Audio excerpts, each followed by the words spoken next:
We are entrusting the day and the endeavor to the Lord. Let's go.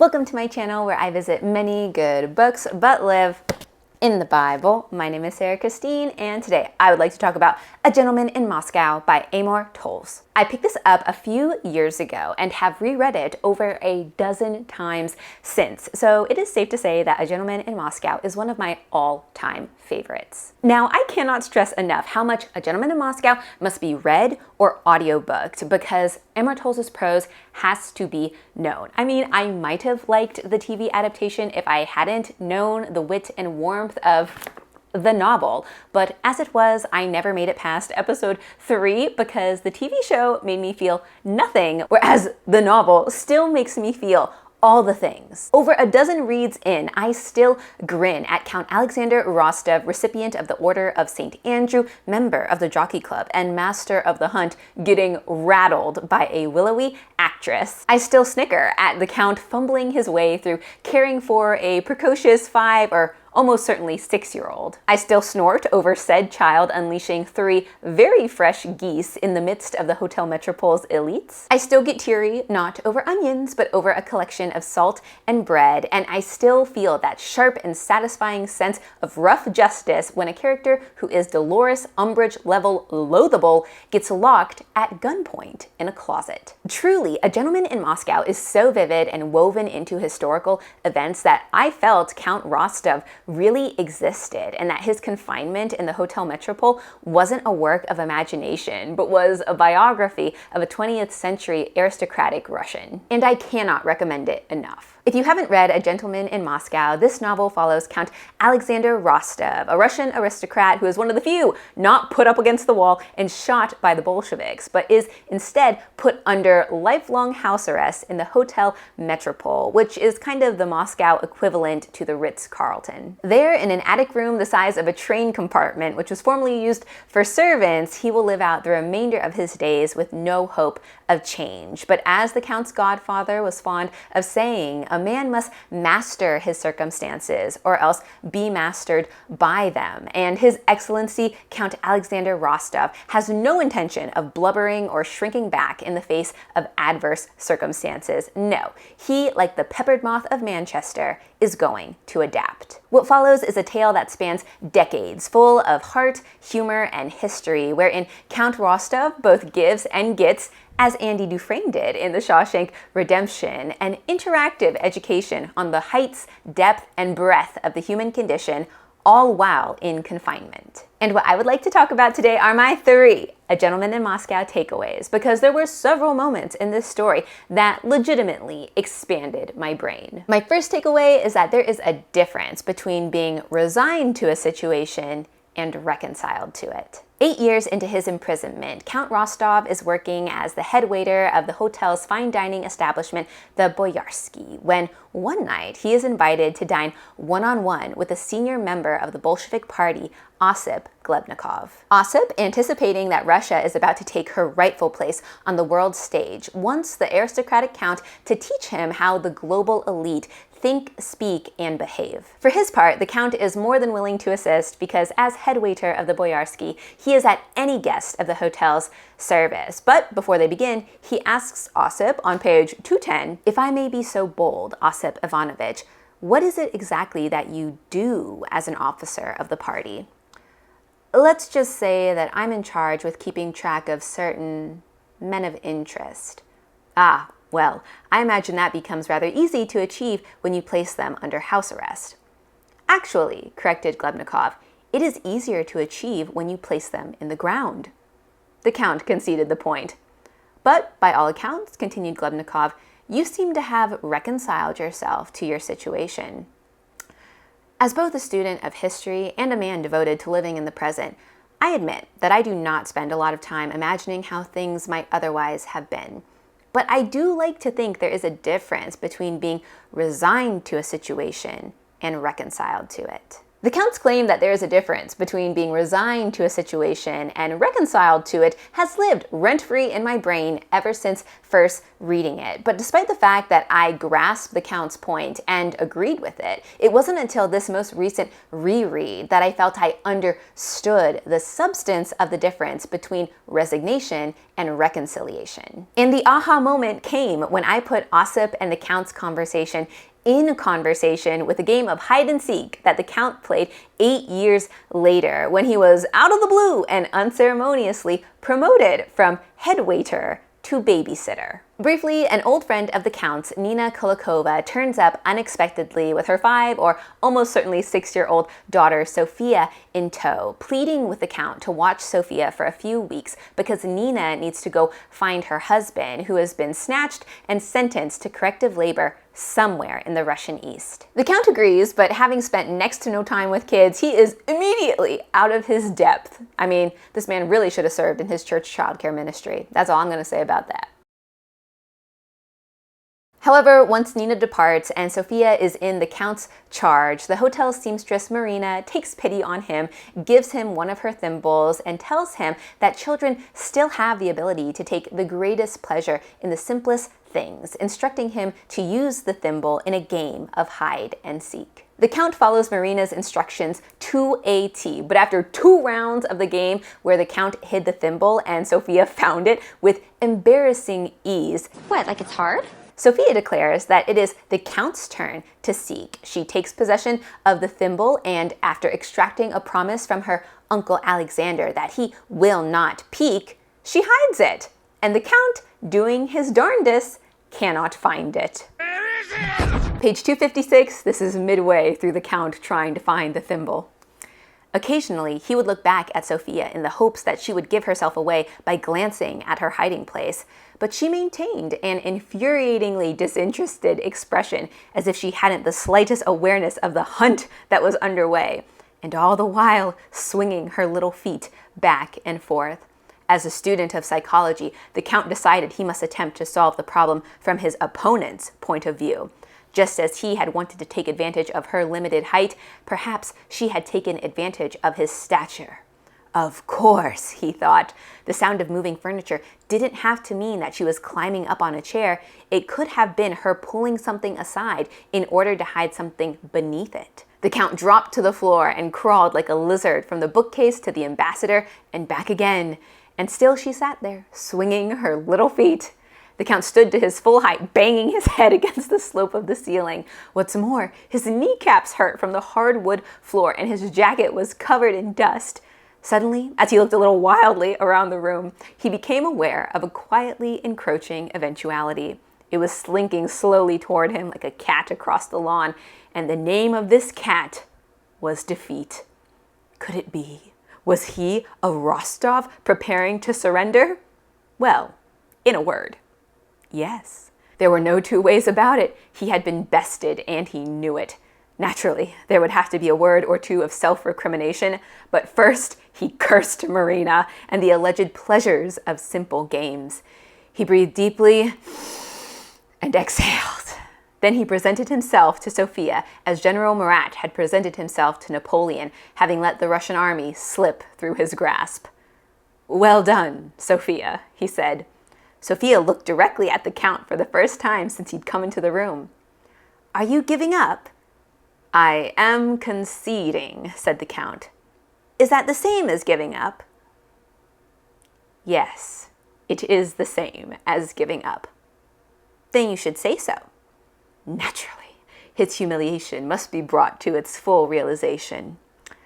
"I give up," he said. That's one of my favorite scenes, so I always enjoy revisiting it. But on this last reread, I had the eureka moment, because in the Count's sore and smarting defeat, I could clearly see what it means to be resigned to, but not reconciled to something. The something in this instance being getting beat at a game of hide and seek by a child that is on the level with the Count's knee. The Count knows he's been bested, but to concede, to give up, is humiliating. Still, he's resigned to it. He knows it must be done, but in his resignation, he is, as my mama would say, a loser who acutely feels the loss. It's not a peaceable or pleasant sense. Indeed, it smacks of injustice, particularly when Sophia reveals the thimble's location, which I will not spoil, but suffice to say, the Count actually sputters at the thimble's revelation, declaring on page 257, but, Sophia, that's not fair, i.e., it is unjust. And it is impossible to be reconciled to injustice. You can be resigned to it, as the Count is with respect to his imprisonment by the Bolsheviks, but as long as injustice is present, there is no possibility of reconciliation. We see that in the Bible, in 2 Kings 9:22, when the king of Israel, Jehu, approaches the walls of the wicked queen Jezebel's castle, and one of her men calls down to him, "Is it to be peace, Jehu?" And Jehu replies, "What peace can there be as long as the witchcraft and idolatry of your mother Jezebel abound?" That is, there will be no reconciliation, no peace, as long as injustice and evil are replete. Which is why, in the Bible, Jesus is key, because without him, we would still be at odds with God, inveterate generators of injustice, wickedness, and sin. But Jesus dealt with all of it on the cross and thereby reconciled us to God. Like Colossians 1:21-22 says, "Once we were alienated from God and hostile in our minds, as expressed by our evil actions, but Christ has reconciled us to God by his physical body through his death to present us holy, blameless, and faultless before him." Jesus transforms us from being those who can only be resigned to humiliating and self-inflicted defeat to those who have been reconciled to God and can therefore experience victory and peace no matter what we're facing. Take, for instance, the Apostle Paul, who said in Philippians 4:11-13, "I have learned the secret to being content in all circumstances. I know how to be abased and to abound. Everywhere and in all things I am instructed to abound and to suffer need.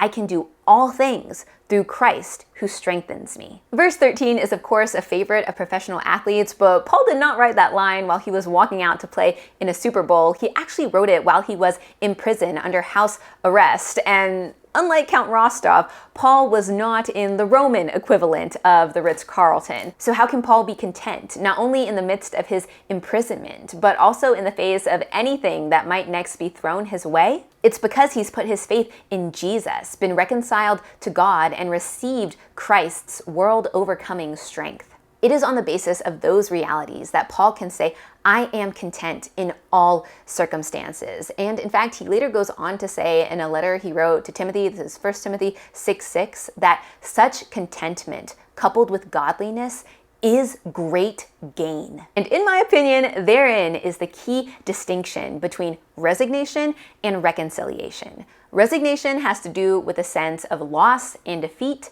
whereas reconciliation has to do with a sense of gain and peace. And there is, it must be said, no greater gain than a relationship with Jesus. I 10 out of 10 recommend it. So if you haven't considered it, I do that stat. And if you have previously considered Jesus and decided, no thanks, I'll pass, I would encourage you to consider him again. And that's not just me saying it, because the second A Gentleman in Moscow brain expanding takeaway that I want to talk about is the Count's assertion that human beings deserve not just our consideration, but our reconsideration. Which brings me to the Count's relationship with willowy actress and renowned expert on human behavior, Anna Urbanova. When the Count first meets Anna, it's not exactly butterflies. She is a haughty film star who loses control of her two dogs in the lobby of the Metropole, and he is the rando who gets them to behave again before informing a still haughty Anna that the dogs are perfectly bred.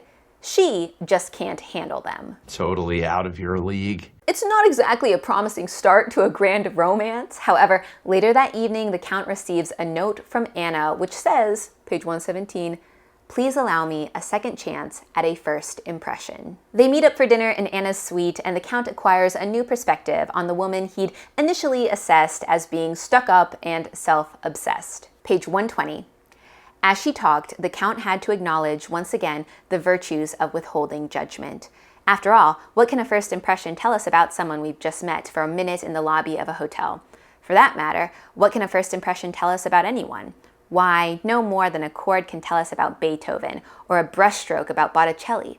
By their very nature, human beings are so capricious, so complex, so delightfully contradictory that they deserve not only our consideration, but our reconsideration. Yes, indeed, human beings deserve not just our consideration, but our reconsideration. And I would say that's true for at least two reasons. The first being that we might have misjudged them, as in the 2005 Pride and Prejudice, when Lizzie tells her dad, Mr. Bennet, that she was guilty of misjudging Mr. Darcy. We misjudged him, Papa. In such instances where we have made misjudgments based on prejudices, whether they be against rich men or beautiful actresses, we just gotta own that, get it out of the way, and then reconsider the actual person. But the second and more ultimate reason that human beings warrant our reconsideration is that we should never presume to have the last say-so on a person. We are not, as another character in A Gentleman in Moscow says, very good at writing obituaries. And yet, we go ahead and write them prematurely. We, or at least I, am prone to say, oh, that person did X, Y, and Z. They may be alive, but they're dead to me. In our hearts, we write their obituary and we put them in the grave, forgetting that people can and do change, particularly when they encounter God's grace. To that end, something the water buffalo said to me years ago that has stuck with me ever since is, Sarah, stop finishing God's sentences. In context, she was talking about my predilection for sensing that God was speaking through crazy path-crossing circumstances, but then jumping ahead and finishing his sentence with, so this guy must be my future husband. Yeah, no, but the principle of not finishing God's sentences doesn't just apply to assuming things about the future. It also applies to writing people off too. Because as poet, priest, and rock and roller Malcolm Guite says, we are little words, logoi, in the mouth of the Logos, the great word. Matthew 4:4 tells us that God is speaking every human person into existence. It is God, not us, who gets the last say-so on them. We do not have the right to finish God's sentences. Instead, we get to consider and reconsider and pray for them until one day, Lord willing, we will be able to say, as the Apostle Paul said of the man Onesimus in his letter to Philemon in verses 11 through 12, once he was useless to you, but now he is useful both to you and to me. Indeed, I am sending him back to you. I am sending my very heart. And getting back to A Gentleman in Moscow, we can see a similar reconsideration transformation, because though Anna and the Count had a rocky start, by the end of the story, Anna's got his very heart. And now for the final A Gentleman in Moscow brain-expanding takeaway. We have talked about the Count's friends and more than friends, Ossip, Sophia, and Anna, but now we've got to talk about his nemesis, the bishop. And specifically, we've got to talk about the files this man compiled on the hotel's staff and residents. The bishop, so named by the Count because of his ecclesiastical air and the fact that he ate, drank, and slept on the bias, never asking a direct question, like seriously, this man put the P in passive aggressive. He rose through the ranks of the Hotel Metropole from waiter to manager during the course of the Count's house arrest, not by having any particular skill set, but by being a sycophantic party man. Having sprung up from the ranks of the working class post-revolution, the bishop, or Comrade Leblevsky, is like an evil Bolshevik Santa Claus. You know, making a list, checking it twice, gonna find out who's naughty and get them sent to the gulag for life. The Bolshevik bishop is coming to town. And when the Count and the bishop finally have it out, the Count gets to see just how much naughtiness the bishop put down. This is page 434. They are in the bishop's, the hotel manager's, office. The Count's gaze shifted to the filing cabinets, of which there were now 5. With the barrel of the pistol still trained on the bishop, the Count crossed to the filing cabinets and pulled at the left uppermost drawer. It was locked. Where is the key? You have no business opening those cabinets. They contain my personal files. The Count went around to the back of the desk and opened the drawers. They were surprisingly empty. Where would a man like the bishop keep the key to his personal files? Why, on his person, of course. The Count came around the desk and stood over the bishop. You can give me that key, he said, or I can take it from you. But there is no third way. When the bishop looked up with an expression of mild indignation, he saw that the count had raised the old pistol in the air with the clear intention of bringing it down across his face. The bishop took a small ring of keys from a pocket and threw it on the desk. Even as they landed in a jangle, the count could see that the bishop had undergone something of a transformation. He had suddenly lost his sense of superiority, as if all along it had been secured by his possession of those keys. Picking up the ring, the count sorted through them until he found the smallest. Then he unlocked all of the bishop's filing cabinets, one by one. In the first 3 cabinets, there was an orderly collection of reports on the hotel's operations, revenues, occupancy rates, staffing, maintenance, expenditures, inventories, and yes, discrepancies. But in the remainder of the cabinets, the files were dedicated to individuals.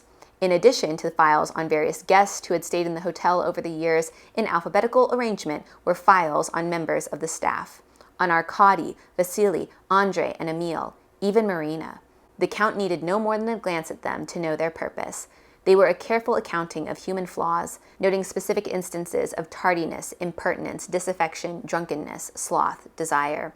One could not exactly call the contents of these files spurious or inaccurate. No doubt, all the aforementioned had been guilty of these human frailties at one point or another. But for any one of them, the count could have compiled a file 50 times larger that cataloged their virtues. Having pulled the files of his friends and dumped them on the desk, the count returned to the cabinets and double-checked among the R's. When he found his own file, he was pleased to discover that it was among the thickest. The count's satisfaction with having the thickest file, as well as his conviction that his friends' virtues would outnumber their vices, both got my attention. Largely because at the time of my latest rereading of this, I was finishing up 2 Chronicles 9 in my morning devotional, which concludes with a summary of King Solomon's death, where it is noted that all the events of his 40-year reign, from beginning to end, were compiled in the records of 3 men. Granted, they were prophets, not bishops, but the important thing is that the events of King Solomon's 40-year reign, as well as the events of Count Rostov's 32 years in the Metropole Hotel, could all be recorded. That is not the case with Jesus. The final verse of the Gospel of John, John 21:25, says this: "And there are also many other things that Jesus did, but if every one of them were written down, the world could not contain the books that would be written."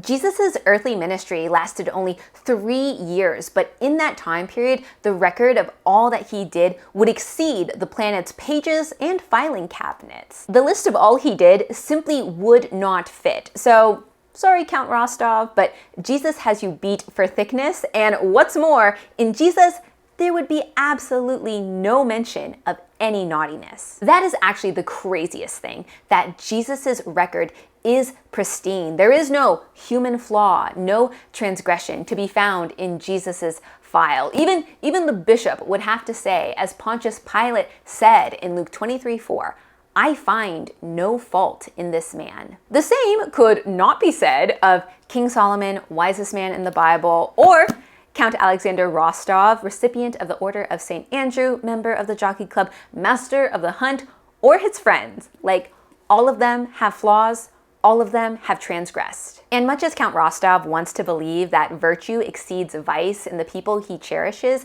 he himself reflected many years prior on page 134 that friends are apt to overestimate their friends. He says, "Friends should overestimate our capacities. They should have an exaggerated opinion of our moral fortitude, our aesthetic sensibilities, and our intellectual scope. Why, they should practically imagine us leaping through the window in the nick of time with the works of Shakespeare in one hand and a pistol in the other." The Count acknowledged to himself that we exaggerate the virtues of the people we love because we want to think well of them. We want to be nice. But what the Count put his finger on was that so often our love makes us lie. That is not the case with Christ. Christ's love did not make him lie.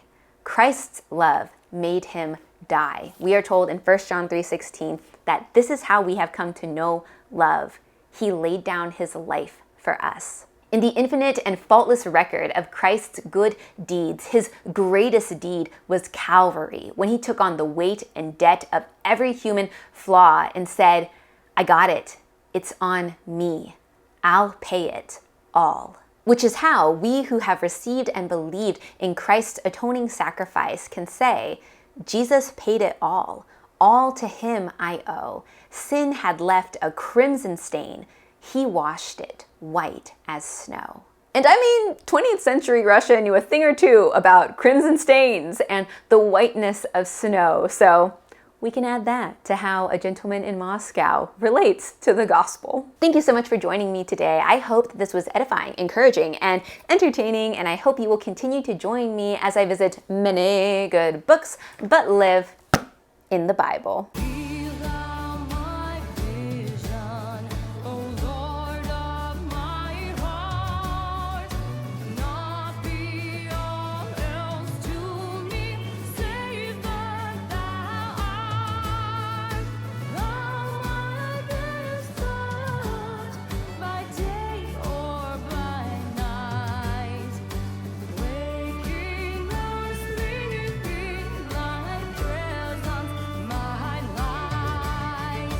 Sorry, Count Rostov, but Jesus has you beat for naughtiness. Jesus does not have you beat for naughtiness. What? Heresy!